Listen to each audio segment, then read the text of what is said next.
안녕하십니까. 타스건축사사무소의 김민환 건축사입니다. 지금부터 실제 건축 사례 강좌를 시작하도록 하겠습니다. 오늘은 25번째 강좌로서 외부 석공사에 대해서 말씀드리겠습니다.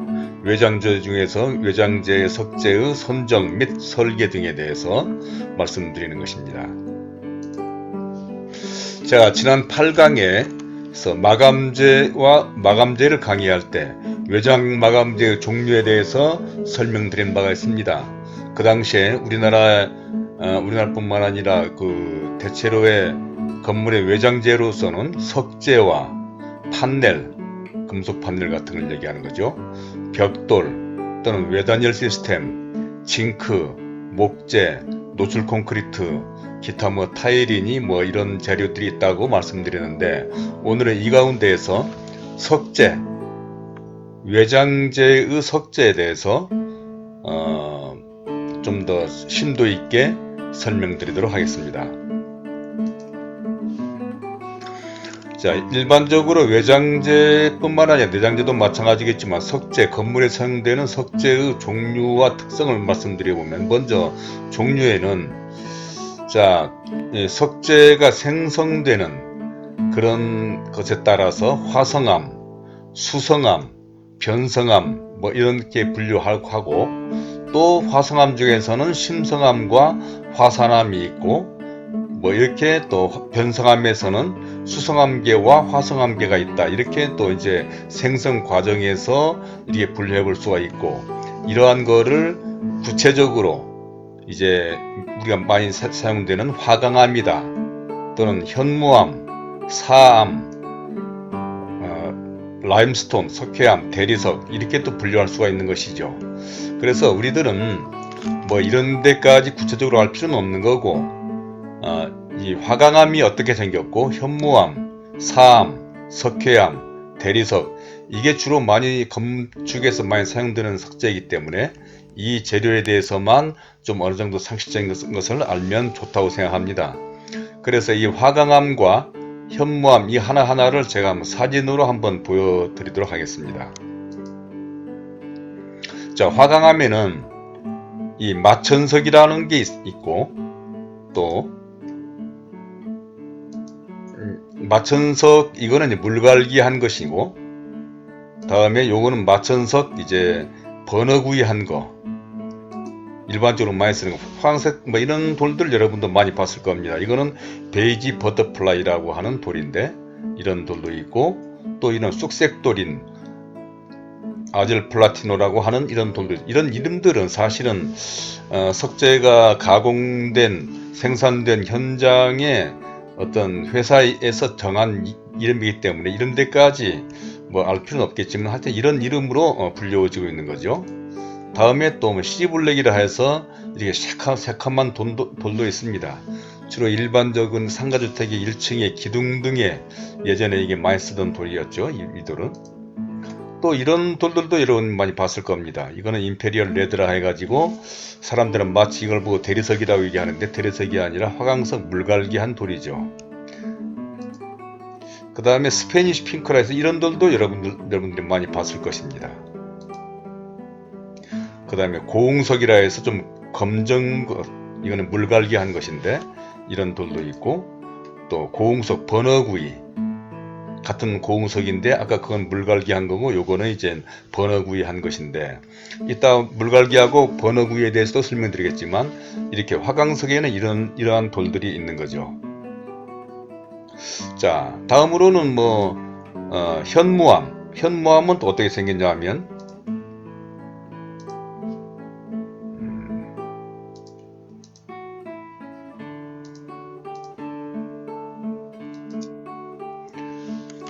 현무암은 화산암에 속하는 건데, 이런 돌들이죠. 이게 현무암. 아마 이게 이제 그 현무암이라 해서 여러분도 아마 이런 돌들을 검정색인데 이렇게 된 걸로 된 건물들 좀 여러분들이 봤을 것입니다. 이런 건물로 된 그 검정색의 돌이 이게 현무암 중공이라 해서 이 현무암들은 이게 화산석인데 이게 이제 돌에 구멍이 뻥뻥 뚫려 있는 것이죠. 이렇게 이제 근데 그 구멍이 중간 정도로 해서 중공이라고 한 것이고, 이거는 좀 소공, 이 같은 현무암인데 이 구멍이 좀 약간 작다 해서 소공 또는 개미굴이라고 하는 명칭으로 사용되고 있고, 또 라바 그리지아, 또 뭐 라바 로제, 뭐 이러한 돌들이 있습니다. 이것이 또 현무암이죠.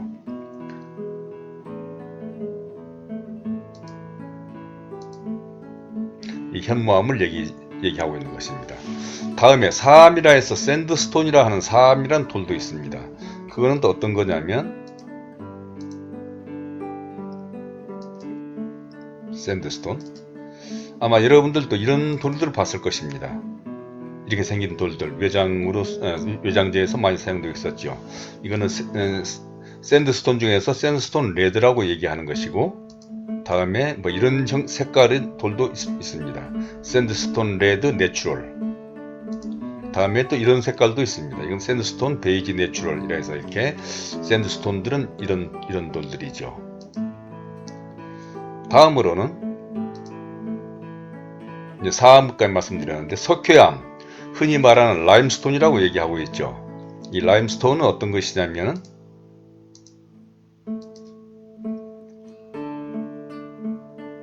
라임스톤 얘기했습니다. 라임스톤은 이런 색인데, 아마 여러분들이 이 사진으로 보니까 약간 이해하기가 좀 어려울는지는 모르겠습니다만은, 이런 돌들이 이제 라임스톤 중에 색깔이 뭐 그리지오 알피라 해서 이런 색깔인 돌도 있고, 이런 색깔인 돌도 있고, 다음으로는 또 뭐 이런 여러 모카 크림이라 해서 이런 색깔의 돌도 있고, 또 벨라토 시칠리아에서라 해서 이런 돌도 있습니다. 자, 이렇게 여러분들이 이 돌의 이제 화강암과 현무암, 사암, 석회암, 라임스톤, 대리석은 여러분들이 또 많이 얘기도 들어보고 있고 얘기를 하고 있는 중인데, 대리석은 또 어떻게 생기냐면 이런 돌들이 있죠. 대리석. 아마 이렇게 화려한 색깔의 대리석은 주로 이제 그 실내 외장재보다도 실내 인테리어에서 많이 사용되는 건데, KN 로드라 해서 이러한 색깔의 대리석도 있고 또 이런 석도 있습니다. 다음에 뭐 이런 색깔도 또 있는 거죠. 부분 사진을 찍어서 여러분들이 좀 약간 좀 이해하기 어려울지는 모르겠습니다만은, 자세히 보면 이런 돌들을 여러분들이 실내 뭐 호텔이라든지 화려한 그런 건물의 실내 마감재로 이런 돌들을 사용한 사례들을 봤을 것입니다. 이런 돌들이 대리석이죠. 그러니까 일반인들이 보기에는 이게 대리석인지 화강암인지 사실 좀 잘 구분이 안 되는 경우도 좀 있고, 여기에서 보면 석회암이나 라임스톤, 샌드스톤, 라임스톤이나 사암 같은 거는 좀 많이, 현무암도 많이 쉽게 구분할 수가 있는데, 그리고 또 하나는 현장에서 많이 사용되는 돌들은 주로 화강암이 가장 많이 쓰여지는 것 같고, 다음에는 현무암, 뭐 사암이라든지 라임스톤도 좀 많이 사용되고 있죠. 대리석은 아까 말씀드린 대로 실내 인테리어 실내에서 많이 사용되는 돌인데, 그럼 이러한 돌들의 특성을 보면, 자, 강도나 또 흡수율, 내화성 뭐 이런 측면에서 보면 강도 면에서는 이 화강암이 가장 단단한 돌입니다. 이런 나머지 현무암이나 사암, 석회암, 대리석들은 좀 화강암에 비해서 좀 약간 떨어지는 거죠. 강도가. 흡수율, 외장재를 사용하기 때문에 그 물을 비가 온다거나 이런 경우에 습기를 빨아들이고 습기를 머금는 그런 정도를 본다 한다면, 사암, 이 샌드스톤이 가장 좀 많이 그 흡수율이 높다고 볼 수가 있겠고, 다음에 화산암, 대리석, 뭐 화강암, 뭐 이런 순서로 흡수율은 좀 된다고 볼 수가 있습니다. 다음에는 내화성, 화재에 의해서도 화강암이 가장 강하고 현무암, 사암, 대리석, 석회암 이런 정도의 특성을 가지고 있습니다. 그래서 이러한 돌들이 있는데 과연 그러면 우리는 어떠한 기준에 의해서 석재를 선정할 것인가, 외장재를 이제 돌로 한다고 했을 경우에도 그럼 아까 말씀드린 대로 이러한 여러 가지 돌들이 있는데 화강암 중에서도 아까 말씀드린 것처럼 화강암 중에서도 여러 가지가 있다고 말씀드렸죠. 이 화강암 중에서도 뭐 제가 여기서 사진에 지금 보여주는 것 외에도 더 많은 돌들이 있습니다. 사실은 상당히 많은 돌들이 있는데 이렇게 지금 그러니까 이 돌 중에서도 화강암이라고 얘기하지만 화강암에서도 여러 종류가 있고 현무암에서도 여러 종류가 있고 사암에도 색깔과 어떤 그런 면에서 석회암도 라임스톤도 색깔에 따라서 여러 가지가 있는 거죠. 석회암은 특히 인조석도 있습니다. 라임스톤. 그 다음에 대리석도 종류가 엄청나게 많은 거죠. 그런데 그럼 어떤 기준에 의해서 우리가 돌을 선정할 것인가? 이것도 생각해 봐야 될 문제인 것이죠.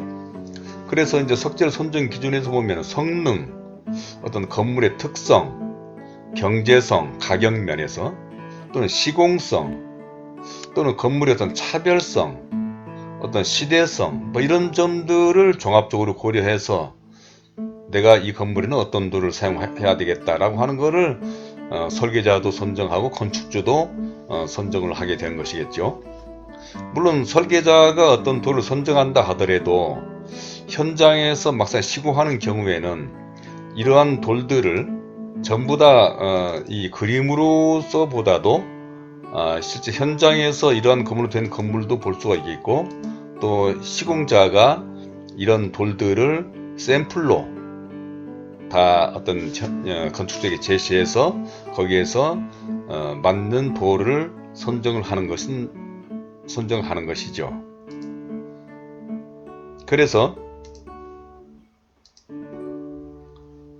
이러한 돌들을 우리가 선정할 때 어떤 물론 전문가가 아닌 일반 건축주로서는 이제 당연히 설계자나 시공자하고 협의를 하긴 하겠지만 가급적이면 이러한 면에서 성능 면에서 어떤 이런 면에서 여러 가지 어떤 그런 것들을 좀 잘 고려해서 선정을 하는 게 좋은데 대체로 보면은 특히 상가주택인 경우에는 아마 이 강도 면에서도 그렇고 흡수율 뭐 이런 가격 면에 있어서도 사실은 이 대리석이나 라임스톤 이런 돌들은 상당히 비싼 돌입니다. 근데 대체로 화강암이 가장 많고 또 그래서 화강암이 좀 가격 면에서 약간 좀 싸다고 볼 수가 있습니다. 물론 화강암 중에서도 여러 종류가 있으니까 그 중에서 또 더 비싼 돌도 있기는 하겠지만 일반적으로 우리가 알고 있는 쑥돌, 쑥색돌이 일반적인 가장 화강암으로서 많이 사용되고 있는 돌인데 아마 그 돌이 가장 가격 면에 있어서는 좀 저렴하지 않나 싶습니다. 그럼 이런 점들에 대해서 한번 생각을 해봐야 될 것입니다. 다음으로는 표면 처리 방식을 한번 설명을 해보도록 하겠습니다. 돌이 어떤 표면이 이렇게 투박하게 이렇게 붙여지는 경우도 있고 또 물갈기, 자 표면 처리 방식에는 손다듬, 그 다음에 갈기 및 광내기, 그 다음 화염 처리 이 세 가지 방법이 있습니다. 손다듬이라고 하는 것은 이런 식으로 이 정이나 뭐 이런 그런 걸로 해서 이게 혹두기라고 하는 건데 손다듬에는 혹두기, 정다듬, 도드락다듬, 잔다듬 뭐 이런 종류가 있는데 또 이거는 그러니까 상당히 거친 표면이 거친 거죠. 이에 비해서 갈기 및 광내기는 아주 반질반질하게 매끄럽게 그 돌을 물갈기라고 얘기하는 건데 이렇게 갈기를 한 그런 경우도 있습니다. 다음에는 요즘에는 이제 이런 손다듬이나 이 물갈기에 비해서 많이 사용되고 있는 버너구이라고 하는 게 있습니다. 도면에도 보면 화강석 버너구이다 뭐 이런 식으로 뭐 표시된 것들을 좀 볼 수가 있습니다. 일반적으로 이렇게 많이 사용되고 있으니까. 이 뭐 잔다듬, 버너마감 이렇게 있는데, 버너마감이 뭐냐면 버너로 이 불로 튀겨서 돌 표면을 좀 거칠게 만든 건데, 이거를 좀 더 자세하게 설명한 거를 보여드린다면 이런 거를 좀 볼 수가 있을 것 같습니다. 자, 이 건물을 한번 좀 보도록 하겠습니다. 판교, 저희가 시공한 판교 주택을 사진인데, 이 건물에 보면 돌이, 이거는 좀 검게 좀 보이고 이거는 좀 하얗게 보이죠. 이 검게 보이는 거, 이것이 물갈기라고 볼 수 있고, 이게 화강석인데 쑥돌 계통입니다. 쑥색돌. 이게 좀 물갈기이고 이게 버너구이입니다. 그 약간 좀 가까이 보면 이게 좀 거칠고 이거는 매끄러운 돌이죠. 그래서 최근에 경향은, 예전에는 물갈기한 건물들을 돌을 많이 사용했지만, 물갈기한 거는 좀 반짝반짝거리고 너무나 매끄러워서 좀 촌스럽게 보인다라는 그런 경향이 있어서, 요즘에는 거의 대부분이, 외장재는 거의 대부분 버너구이가 일반적입니다. 그래서 버너구이 같은 경우에는 여기에서 이 사진에서 아까 보여드린 것처럼 이렇게 좀 이런 돌들이 버너구이고 이게 물갈기인 것인데, 이 화강석 그 사진에서 다시 한번 보여드리면, 화강석에서 말이죠, 여기에서 이제 버너구이와 버너구이가 아닌 것을 좀 구분하는 사진을 한번 보도록 하겠습니다. 자, 이 고흥석에서도 이게 고흥석, 이게 물갈기입니다. 매끄럽고 아주 반질반질한 그런 돌이고, 이거는 고흥석 버너구이입니다. 이게 이제 표면이 거칠죠. 그래서 대체로 보면 고흥석은 검정색 돌인데, 색깔이 좀 검게 나오는 거는 물갈기이고 좀 하얗게 나온 거는 버너구이라고 보면 될 것 같습니다. 화강석 중에서도 마천석이라고 하는 게 있습니다. 이것도 검은 돌인데, 마천석도 마찬가지로 이 검정색 그 돌인데, 물갈기 하면 아주 검정색이고, 버너구이 한 거는 좀 더 약간 좀 하얗게 보입니다. 그래서 이제 건물에서는 아까 보여드린 것처럼 이렇게 보이는 거죠. 건물에서는 검게 보이는 부분은 물갈기인 것이고, 이거는 버너구이 한 것입니다. 그래서 이 버너구이를 일반적으로 많이 사용된다라고 하는 것을 여러분이 좀 알아두시면 되겠습니다. 그래서 아까 말씀드린 것처럼 표면 처리 방식에는 이 세 가지 방법이 있는데, 최근에는 버너구이로 같은 거는 거의 많이 사용된다라고 보면 되어 있고, 대리석 같은 경우에서는 버너구이가 안 됩니다. 이 화성암 계열, 화강암 같은 그런 돌만 버너구이가 가능한 것이죠. 대리석은 거의 대부분이 이제 매끄럽게 반질반질하게 한 돌들을 사용되고 있는 거죠. 자, 이렇게 보시면 되겠고, 다음에 이제 이제 공사하는 걸 보면은, 이 어떤 건물에 돌을 이렇게 붙이는 경우에, 자, 이런 돌들을 상당히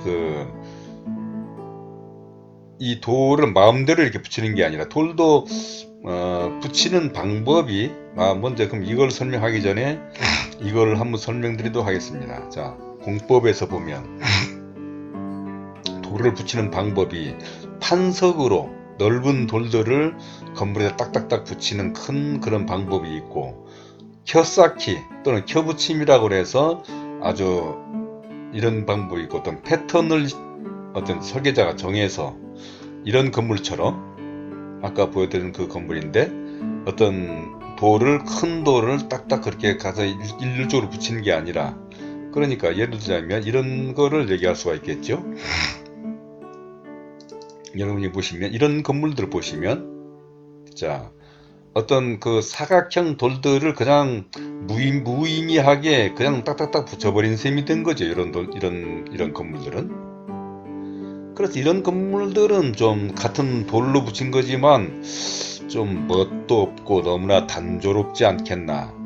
특히 이런 돌들은 뭐 창 위아래 이게 뭐 장식을 해서 좀 요란하게 보이는 그런 경향이 있어 보이는데, 이런 것에 비해서 이런 건물들은 어떻습니까?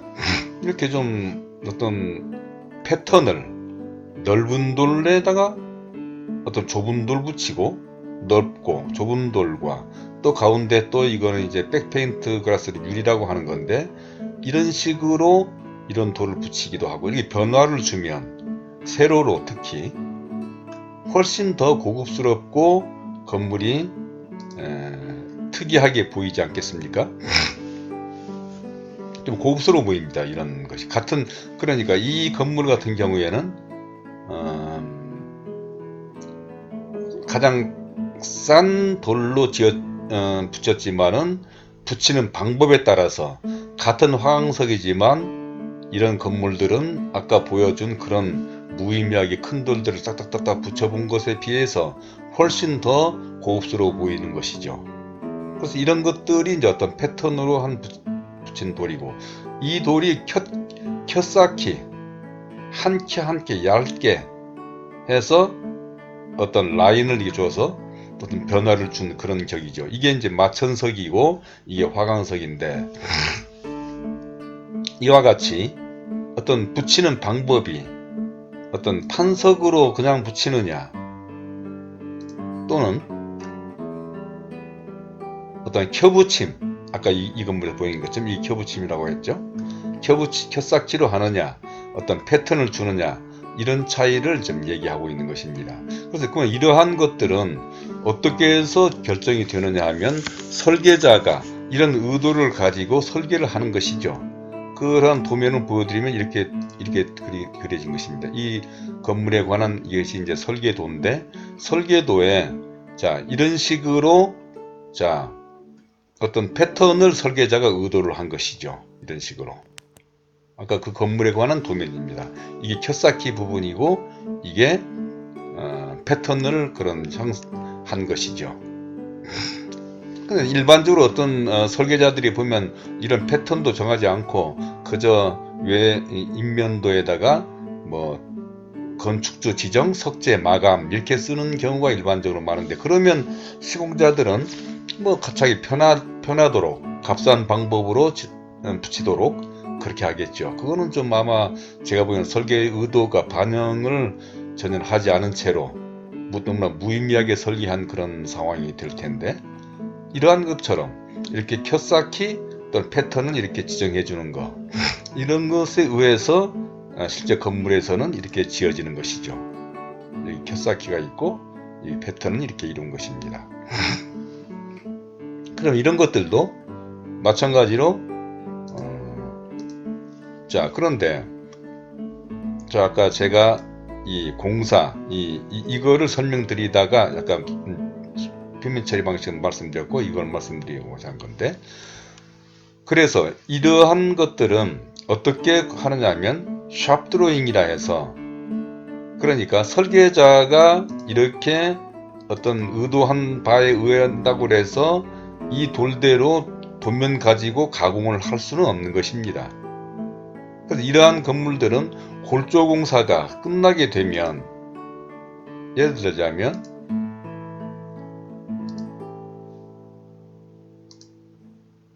우리가 골조공사 끝나면 대체로 이런 형상의 건물이 나타나는 것이죠. 이렇게 이제 뭐 이건 단열재를 붙인 이제 골조공사가 거의 마무리된 그런 건물인데, 설계 도면대로 돌을 제작해 오면은 전혀 이렇게 붙일 수가 없는 것이죠.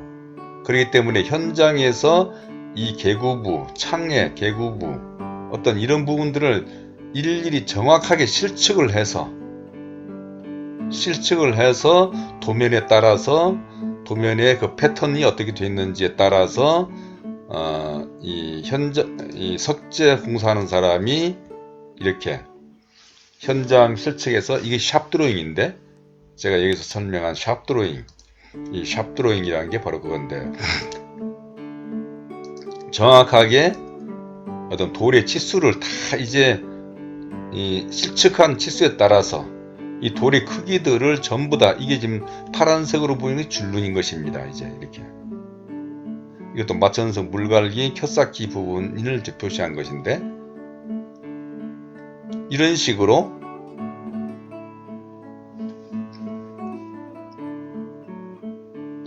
도면을 그리고 도면에 따라 크기도 정하고 어떤 붙이는 방법, 어떤 붙이는 방법에 대해서도 디테일하게 도면을 그려서 어떻게 촉을 어떻게 해서 앙카를 하고 어떻게 한다라고 하는 것을 지금 도면을 일일이 다 그려야 되는 것입니다. 이게 이 돌에 고정하는 앙카가 여기에 하나 있고 여기에 있고 이렇게 해야 된다든지 크기는 얼마가 된다든지 하는 것들을 전부 다 도면화 해야 되는 거죠. 이것이 이제 제가 설명한 여기서 말하고자 하는 샵 드로잉인 것입니다. 이거는 돌을 붙이는 사람이 석공사 하는 업체에서 이 현장을 실측한 후에 이 돌의 크기라든지 어떤 마감 물갈기인지 또는 버너구이인지 이렇게 다 해서 가공을 해오는데 요즘에는 이 돌들이 거의 대부분은 이제 중국에서 들어옵니다. 우리나라에서는 돌이 생산이 중국에 비해서 좀 더 여러 가지 가격면이라든지 생산량에 비해서 그렇기 때문에 중국에서 이 돌을 가공해서 다시 우리 현장에 맞도록 가져오는 것이죠. 그렇기 때문에 골조공사가 끝난 다음에 아마 실측을 해서 샵 드로잉을 그리고 그 샵 드로잉이 설계자나 건축주가 협의해서 동의하게 되면 그때부터 아마 제가 보기에는 가공을 하고 또 중국에서 들여오고 하는데 뭐 대략 한 달 정도 소요되는 그런 경우들도 종종 있는데 그런 것도 좀 고려를 해야 될 것입니다.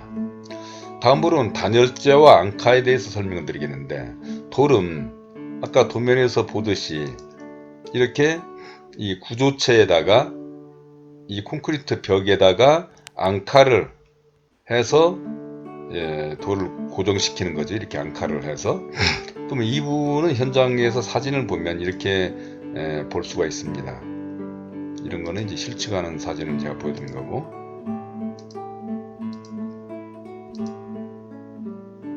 진짜 이제 실제 돌 붙이는 장면들을 보면 이렇게 이것이 앙카된 부분이죠. 이게 콘크리트 벽에다가 이런 앵글로 해서 볼트로 조이고 여기다가 촉을 박아서 돌을 고정시키는 이런 방법을 하고 있는데 단열재와의 관계 외장재는 아까 그러니까 아까의 건물에서 자 이렇게 외장 이 단열재 위에다 콘크리트와 밖에 단열을 하고 그 다음에 돌을 붙이는 것이니까 여기에서 돌을 붙이는 그 방법에 대해서는 이 단열재를 뚫어 가지고 앙카를 해야 되겠죠. 그 부분이 좀 디테일하게 표현된 것이 바로 이런 부분들입니다. 좀 더 자 이렇게 이게 콘크리트 벽이고 이게 단열재이고 다음에 단열재를 뚫어 가지고 여기다 지금 앙카를 한 것이죠. 이 볼트로 콘크리트를 채우고 여기에 이제 이 구멍에다가 촉을 끼워서 돌을 이제 고정하는 건데 예전에는 공사를 거칠게 하는 사람들은 이 돌마다 앙카가 2개, 3개 정도 이렇게 붙는다 한다면 여기를 그냥 망치로 막 두들겨 깨가지고 이 단열재를 깨가지고 이 앙카를 붙이기도 했었죠. 그러면 이 부분이 단열에 취약하게 될 거 아니겠습니까? 여기를 말끔하게 하기 위해서 이렇게 정밀하게 시공을 해야 되는 겁니다. 이렇게 어떤 기구를 이용해서 정확하게 따낸 다음에 이렇게 붙이고 그 다음에 바로 여기에 이렇게 폼을 쏘아서 에폭시 폼이라든지 이 단열재 폼을 쏘아서 여기도 충진시켜 줘야 되는 것이죠. 그 다음에 이렇게 해서 돌을 붙이면 돌 마감이 되는 건데, 엄밀히 말하면 아무리 여기에 충진을 한다 하더라도 이 돌과 이 앙카 자체도 열교, 그러니까 이게 단열로서는 사실은 좀 이런 부분들도 단열에 좀 취약할 수가 있긴 있습니다, 사실은. 근데 뭐 어쩔 수가 없는 거죠, 도리를 붙이려고 하다 보면. 그래서 이런 식으로 돌을 붙이는 것입니다. 단열재. 그래서 단열재라고 하는 것을 제가 그렇게 설명을 드렸고, 근데 앙카라고 하는 부분도 이렇게 설명을 드린 거죠. 이렇게 앙카링을 하는 것이죠. 그런 사진들이 이렇게 켰삭지 돌을 지금 붙이고 있는 장면입니다. 이렇게 단열재와 앙카와 이 돌을 지금 이렇게 붙여가고 있는 사진이죠. 이렇게 이거는 이제 혹두기 마감한 사진인데, 뭐 이렇게 공사하는 장면들을 볼 수, 이 부분은 이제 단열재가 안 들어갔기 때문에 이렇게 지금 한 부분이고, 1층 같은 부분에. 자, 이렇게 설명드릴 수가 있을 것입니다. 그래서 표면 처리와 이 골자 공사하는 방법에 대해서 설명을 드렸고, 이제 마지막으로 이제 부착하는 공법에 대해서는, 자, 돌을 부착하는 공법에는 습식 공법과 건식 공법, 스틸 프레임 공법이 있고 GPC 공법, 이 네 가지 방법이 있습니다.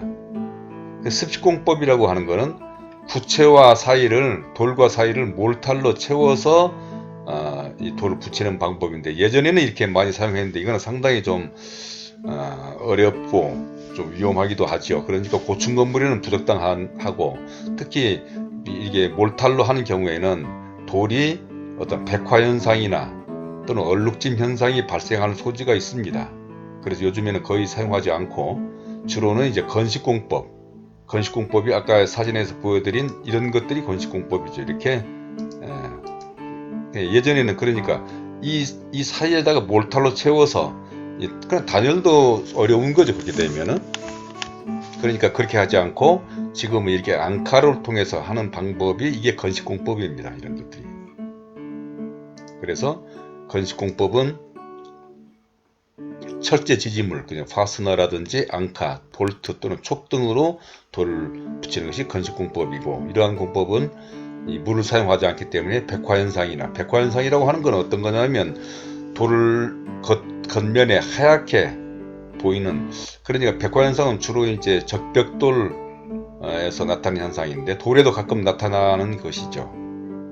얼룩짐. 어찌됐든 간에 건식공법은 물을 사용하지 않으니까 이러한 것들이 발생하지 않고, 습식공법에서는 발생하는 건데, 습식공법은 주로 이제 바닥에서 많이 사용하죠. 바닥에 현관이라든지 또는 뭐 계단실 같은데 돌 붙이는 거, 여러분도 몰탈로 해서 돌을 붙이는 걸 봤을 겁니다. 그것이 바로 이제 습식공법이라고 볼 수 있는 거죠. 몰탈에서 하는 거니까.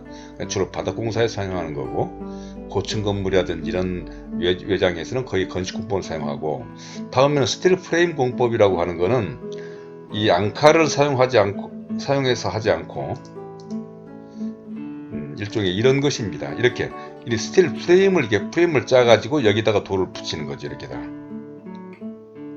이제 이런 경우는 이제 더 좀 돌이 튀어나오게 보인다든지 뭐 그런 거를 위해서, 또 어떤 특정한 위치에는 이런 거를 하는 거죠. 물론 이 프레임 자체도 이렇게 앙카로 해서 붙이는 건데, 이것이 스틸 프레임 공법이고, 이런 것들이 일반 건식 공법이라고 볼 수가 있을 것입니다. 그래서 스틸 프레임 공법은 그렇게 막 철강으로 제작된 틀에 고정하는 방식이죠. GPC 공법은 공장에서 PC라 해서 프리캐스트 콘크리트 판을 제작할 때 아예 돌을 붙여서 만들어진 그런 공법도 있습니다. 이런 거는 뭐 일반 뭐 특별한 고층 건물이라든지 뭐 그런 건물에서 많이 사용하고, 소규모 주택이나 상가주택에서는 거의 사용하지는 않죠. 부착하는 방법은 이런 것이 있다라고 하는 것을 말씀드렸습니다. 자, 그래서 오늘은 이 외장재의 돌 공사에 대해서 어떤 선정 기준이라든지 어떤 돌의 종류, 뭐 이런 것들에 대해서 제가 좀 자세하게 설명을 드렸습니다. 자, 지금까지 시청해주신 여러분들에 감사드리면서 또 궁금한 점이 있으면 댓글로 질문해 주시고 또 구독과 좋아요 버튼도 눌러주시면 감사하겠습니다. 자, 이것으로 오늘 강의를 마치도록 하겠습니다. 감사합니다.